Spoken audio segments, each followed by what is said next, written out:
আপনারা উপমহাদেশের সেরা গামা পালোয়ানের নাম শুনেছেন। গামা পালোয়ানকে একবার আল্লামা ইকবাল তাকে স্টেজে দাঁড় করিয়ে দিলেন যে এখন কথা বলবেন আমাদের উপমহাদেশের সেরা কুস্তিগির গামা পালোয়ান। গামা পালোয়ান স্টেজে দাঁড়িয়ে উপমহাদেশের কেউ কখনো গামা পালোয়ান যখন কুস্তি করতো কখনো তার শরীর থেকে ঘাম দেখেনি। সেদিন সে ডায়াসে দাঁড়িয়ে তার ঘাম মাথা থেকে পা পর্যন্ত পড়ছিল।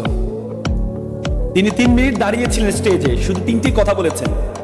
কুস্তি স্বাস্থ্যের জন্য ভালো, সকাল বিকাল আপনারা কুস্তি করবেন, সকাল বিকাল কুস্তিতে খাবেন, কুস্তিতে ঘুমাবেন, আর কুস্তি ইজ গুড ফর হেলথ বলে শেষ করে নেমে গেলেন। তিনি আল্লামা ইকবালকে বললেন, আমি এত জায়গা কুস্তিগিরি করেছি, কোনোদিন আমার শরীর থেকে একটু ঘাম বের হয়নি। আজকে আপনি আমাকে স্টেজে দাঁড় করিয়ে দিলেন এমন এক কঠিন কাজের মধ্যে, যেটা 3 মিনিটের মধ্যে আমার জীবনে যা বের হয়নি তার চেয়ে বেশি ঘাম বের হয়েছে আমার মাত্র 3 মিনিটের মাথায়।